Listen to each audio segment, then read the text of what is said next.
Chapter 2, Practical Geography. In the previous standards, we have studied the elements of a map such as conventional signs and symbols, scale, etc.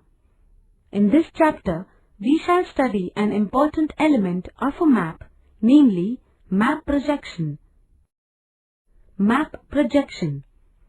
The Earth is a three-dimensional body. However, while preparing maps, we have to represent it in the form of a two-dimensional figure. This is the main difficulty in preparing maps. One can overcome it through map projection. For this, the graticule, that is, the network of the imaginary lines of parallels and meridians, is used. The method of drawing the graticule on a flat piece of paper is called map projection. For different map projections, the graticule can be drawn using of mathematical or graphical procedures. The choice of a projection depends on the purpose of drawing a map and the size of the region. In a map, it is necessary to show accurately different aspects of a region such as its shape, area, distances, and directions. However, maintaining accuracy in all these in a single projection is difficult. Hence, in different projections, preference is given to different aspects. Figure 2.1 shows different shapes of paper placed on a globe. They are flat, conical, and cylindrical. The types of projection according to the shape of the paper are zenithal, conical, and cylindrical respectively. The flat paper can be positioned at the pole or the equator or any other location between these two. An image of the graticule can then be obtained on the flat paper with the help of light. Map projections can then be drawn using the image obtained on the paper. Try this.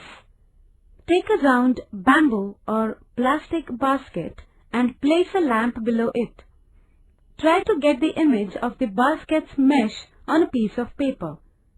Change the location and the shape of the paper. Observe the changes occurring in the image. Isolines. A line on a map joining places of equal values is called an isoline. For studying a given geographical variable, such lines are drawn on a map considering the values of the variable. Isolines are preferred for maps showing physical attributes. Isolines indicate the distribution of variables like temperature, rainfall, pressure, salinity, etc. Isolines for these are called isotherms, isoheights, isobars, and isohalines respectively. When isolines are close to one another, it indicates a rapid change in the given factor. When they are far away from one another, they indicate a slow change. For example, the slope of land can be gentle or steep. See figure 2.3 and try to understand the relation between difference in slope and the distances between isolines. Contours. The isolines for elevation are called contours. The line on a map joining points of same elevation is called a contour line. These lines collectively give an idea about the shape of a landform. They also give us an idea about the slope of the land. Contour lines can be used to indicate the following types of slope. Look at the figures to understand the types of slope when you read the matter given below. See figure 2.3, which shows uniform gentle and steep slopes. Number 1. Uniform slope. Equidistant contour lines on a map indicate a uniform slope. Number 2. Gentle slope. When the contour lines on a map are far away from one another, they indicate a gentle slope. Number 3. Steep slope. If the contour lines on a map are close to one another, the slope is steep. Number 4. Concave and convex slope.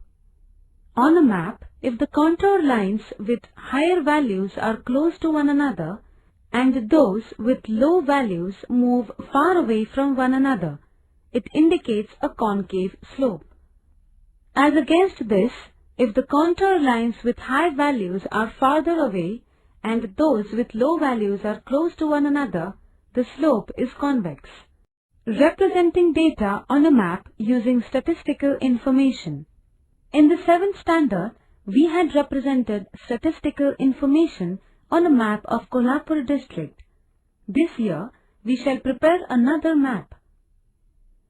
The taluka-wise density of population, that is, Census 2001, for Ahmednagar is given in the accompanying table. You have to prepare a choropleth map using this data.